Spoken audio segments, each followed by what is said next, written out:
안녕하세요, 인코어랩TV 김승철입니다. 저는 오늘 잠깐 지프의 특별한 랭글러정 지프 글래디에이터를 타게 돼 가지고요, 일상 조건에서 탔을 때 느껴지는 부분들을 여러분께 말씀드리려고 합니다. 일단 한국사양은요, 루비콘으로 들어오는데 기본이 머드 타이어가 끼워져 있거든요.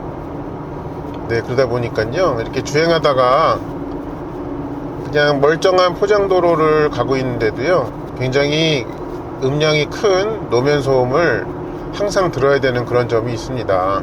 이 차는 잠깐 소개를 드리면요, 엔진은 V6 3.6L의 자연흡기 펜타스타라는 엔진이고요, 284마력과 36토크를 가지고 있습니다. 그리고 8단 자동 토크 컨버터 변속기를 통해 가지고요, 네 바퀴에 힘이 이제 전달이 되고, 여기 보시면 이제 기어 셀렉터의 왼편에 이 구동 방식을 바꾸는 또 하나의 셀렉터 레버가 있죠. 네, 그래서 요거를 좀 잠깐 소개를 드리면요, 맨 위쪽부터 하나씩 말씀을 드리면은, 맨 위쪽이 2H입니다. 그러니까 후륜 구동 하이스피드가 되겠고요.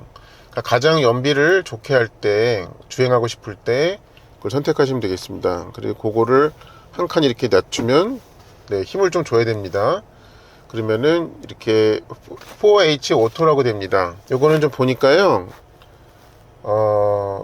가변적으로 앞뒤 바퀴의 구동력을 좀 바꾸는, 네, 그런 방식이라고 보시면 되겠고, 최대 0대 100까지 될 수 있고요. 그 다음에 50대 50까지, 그러니까 50대 50에서 0대 100까지 그렇게 할 수 있다고 합니다.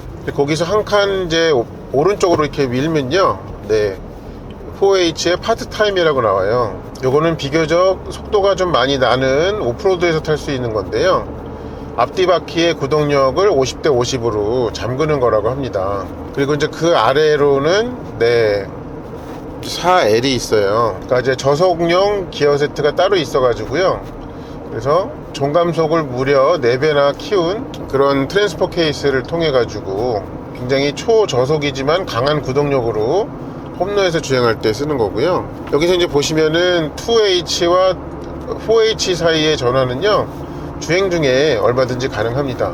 그러니까 H끼리는, 네, 어떤 차를 멈춰야 되거나 뭐 기어를 중립으로 빼야 되거나 하는 일 없이 그대로 이제 그 선택이 가능하고요. 그 다음에 4L로 넣을 때만, 네, 이제 기어를 이제 N으로 넣으라고 그렇게 돼 있더라고요. 그리고 여기 이제 센터 페시아를 보면요, 독특하게 이제 파워 윈도우 스위치가 여기에 다 이제 몰려 있고요. 이걸 이렇게 눌러 보면은, 이 내리는 거는 이 풀 오토 다운인데, 올리는 거는 이제 붙잡고 있어야 되더라고요. 그러니까 당기고 있어야 되더라고요. 네, 그런 점이 있었습니다.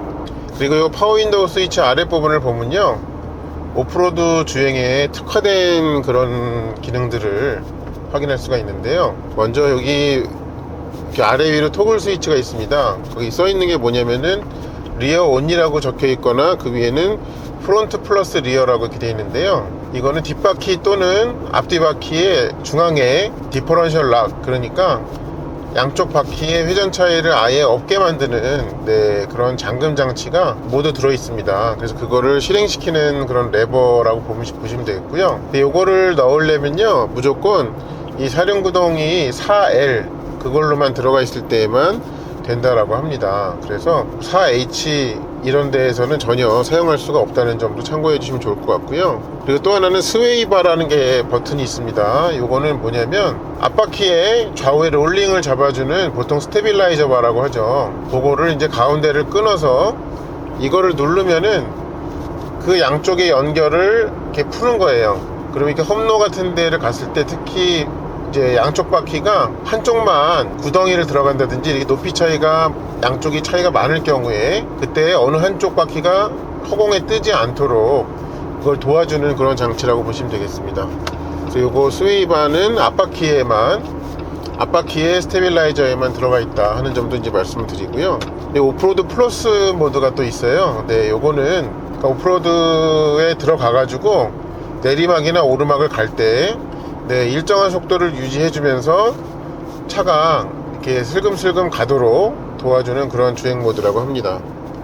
이제 도심에서는 써볼 일이 없고요. 또 이 차를 타고 갈 때 승차감 특성을 좀 말씀드려야 될 것 같은데요, 승차감은 결코 안락한 편은 못 됩니다. 마치 좀 이렇게 느껴져요. 밑에 이제 프레임이 있고요. 거기에 막 스프링만 있는 그런 느낌으로 바퀴가 움직입니다. 네, 그래서 이 노면의 이제 자잘한 변화에 대해서 네, 그게 다 바퀴로 표현이 되고 그게 운전자의 몸에까지 느껴지는 그런 정도입니다. 이게 또 어떤 스포츠카의 그런 느낌과는 좀 결이 많이 달라요. 지금도 이렇게 포장도로이긴 하지만은 이렇게 세밀한 변화들이 있을 때 차의 탑승자에게 다 몸에 전해지는 편입니다. 그리고 이 조향 감각을 좀 말씀드려야 될 것 같은데요. 이게 아마 타이어 특성 때문에 머드 타이어이기 때문에 그 이유가 크다고 봅니다만, 요 중앙 가운데 위치에서 딱 이렇게 고정돼 가지고, 그러니까 어느 이상 돌리면은 아 이게 바퀴가 틀어지는구나 하는 그 느낌이 좀 선명하지 않은 점이 좀 있습니다. 네, 그래서 이게 좀 적게 돌리거나 많이 돌리거나 아직 바퀴가 얼만큼 돌아가고 있구나 하는 느낌을 손으로 좀 알기가 쉽지 않다라는 것입니다. 근데 이제 이 차에 타고 가면서 좀 좋게 느껴지는 부분은 든든함입니다. 든든함. 그래서 차에서 이렇게 올라타가지고 정말 이 차는 올라타야 돼요. 왜냐면은 바닥에서 위에까지 높이가 꽤 되기 때문에 그런데요. 올라타가지고 일단 운전석과 이렇게 시트에 앉으면 네, 그러면 이 주변에 견고한 구조가 탑승자를 보호해주는 그런 느낌을 분명하게 줍니다. 그래서 굉장히 마음 든든하게 차를 타고 가면서 이동하는 네, 그런 경험을 할 수 있게 됩니다. 여기 보면 기어 셀렉터 여기 위편에 이렇게 이 차의 지프 글래디에이터의 커리커처를 좀 그려놨네요. 커리커처 맞나요? 네. 그리고 안에 편의장치 수준들을 보면요, 꽤 훌륭한 편이에요. 그러니까 레이더 기반의 크루즈 컨트롤도 있고, 뭐 시트 열선, 이 스티어링 열선, 네.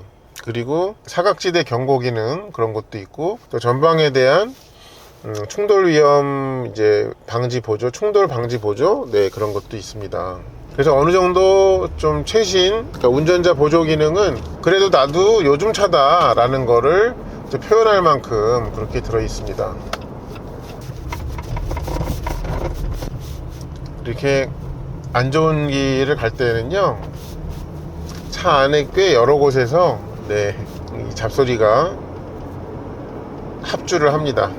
그러면 이 지프 글래디에이터를 일상용으로 쓰기에 어떠냐? 네, 저는 무리가 없다고 생각을 하거든요. 뭐 승차감도 이 정도면은 일상용으로 타기에 괜찮고, 네, 그런데 혹시 이 차를 시승도 해보지 않으시고 실차를 아예 안 보신 상태에서 그 덥석 선택을 하시기 전에 일상용으로 쓰실 때, 그러니까 일상용으로 이 차를 선택하고자 할 때 좀 염두에 두셔야 되는 몇 가지가 있어 가지고 그거를 좀 말씀드리겠습니다. 첫 번째는요, 이 차는 문 열고 이 차에 탈 때, 그리고 탔다가 이제 문 다시 열고 내릴 때 그 높이 차이가 꽤 굉장히 있는 편입니다. 네, 그래서 정말 차에 올라탄다는 느낌, 그리고 차에서 뛰어내린다는 느낌으로 해야 된다는 그런 생각을 하셔야 됩니다. 그리고 이제 이 차는 길이가 상당히 큰 차라는 점입니다. 네, 그래서 5m 60이거든요. 길이가 정말 긴 차예요. 그렇기 때문에 특히 이제 주차를 할 때 좀 적응을 하시기까지 시간이 다소 필요할 것으로 그렇게 보입니다. 그리고 이 차가 기본적으로 한국 사양은 이제 머드 타이어가 꼽혀서 오기 때문에 그냥 속도가 많이 나던 적게 나던 이 타이어 소음이 상당히 크다는 거, 그거를 좀 말씀을 드리고 싶습니다. 네, 그 정도 외에는요, 사실은 이 차를 일상용으로 쓰기에 더 다른 결격 사유는 없지 않나 그렇게 생각이 됩니다. 또 한 가지 생각이 드는 점은요, 뭐냐면 이 차를 본격적인 오프로드에서의 사용 용도로 고려 중이실 때 역시 좀 염두에 두실 점이 있습니다.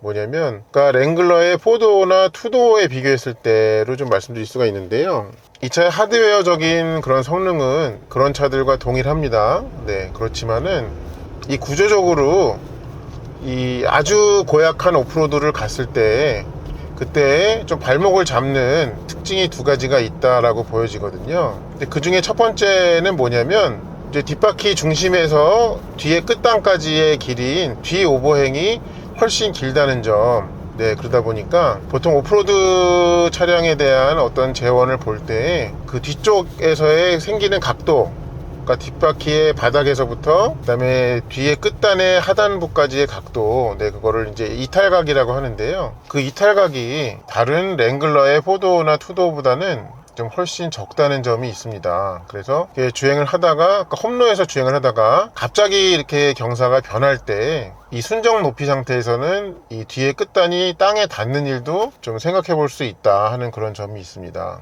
그리고 또 한 가지는 이 차가 휠베이스가 훨씬 길다 보니까 일정한 요철을 넘는 데 필요한 이 브레이크 오버 앵글이라고 하죠. 그러니까 그 램프 통과 각도라고 하나요? 네, 그거 역시도 좀 불리한 점이 있습니다. 이 험로에서 다른 부분은 다 이제 넘어가려고 하는데, 그러니까 이 앞바퀴와 뒷바퀴 사이의 바닥 어딘가가 그 지면에 튀어나온 부분과, 그러니까 험로에서 말씀드리는 겁니다. 일상에서는 전혀 그럴 일이 없어요. 근데 험로에서 거기 닿을 일이 생길 수도 있다라는 점입니다. 그래서 이 차를 가지고 이제 본격적인 오프로드를 생각을 해야 될 때에는 이 서스펜션 튜닝을, 이 스트로크를 늘리는 거를 포함해 가지고 더 신경을 쓸 일이 있겠다라는 그런 생각이 들더라고요. 이 차는 사실은 가격대로 보면은 고급 차들이 포진되어 있는 가격대입니다. 8천만 원 초반대잖아요. 근데 어떤 실내의 뭐 이런 마감이나 아니면 편의 장비의 가짓수나 이런 걸로 봤을 때는 그 가격대에 해당하지는 않습니다. 그렇지만 이 차는 다른 웬만한 차들을 그냥 평민으로 만들어버리는 특별함이 이 차에게 있습니다.